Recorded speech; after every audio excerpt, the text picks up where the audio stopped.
بسم اللہ الرحمن الرحیم۔ آج ہم اس مسئلے پر گفتگو کریں گے کہ مقتدی مسجد میں آیا اور امام رکوع کی حالت میں ہے تو مقتدی اب نماز میں کس طریقے سے شامل ہوگا، اس لیے کہ بسا اوقات کچھ نمازی رکوع یعنی رکعت پانے کے چکر میں اس طریقے سے نماز میں داخل ہوتے ہیں، تکبیر تحریمہ کہتے ہیں کہ رکوع تو ان کو مل جاتا ہے، البتہ تکبیر تحریمہ صحیح طریقے سے نہ کہنے کی وجہ سے ان کی نماز شروع ہی نہیں ہوتی ہے، ان کی نماز باطل ہوتی ہے۔ تو اب رکوع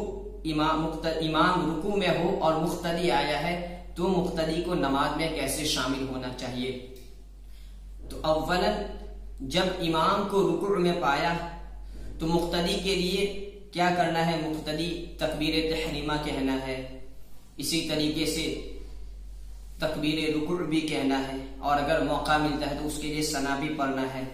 لیکن اگر ان ساری چیزوں کو کرنے کے لیے جاتا ہے تو امام رکوع سے اپنا سر اٹھا لیتا ہے تو مقتدی کو اپنی رکعت بھی بچانا ہے، نماز بھی بچانا ہے۔ تو اس صورت میں سیدھے کھڑے ہو کر مقتدی تکبیر تحریمہ کہے اور فوراً رکوع میں چلا جائے۔ اب اگر رکوع میں جانے کے لیے اگر رکوع کی تکبیر بھی کہتا ہے تو رکوع فوت ہو جاتا ہے، تو اب رکوع کی تکبیر کہنے کی بھی ضرورت نہیں، یہاں تک کہ تکبیر تحریمہ کے بعد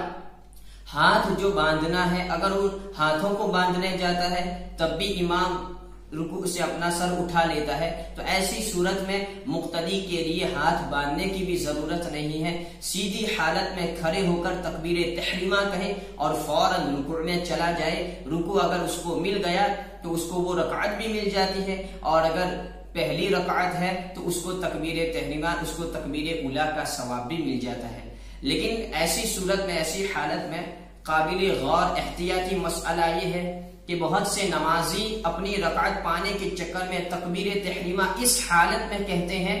کہ کچھ جھک جاتے ہیں، تو اگر تکبیر تحریمہ اس حالت میں کہی اور مقتدی اتنا جھکا ہوا ہے کہ اس کے دونوں ہاتھ گھٹنے تک پہنچ جائے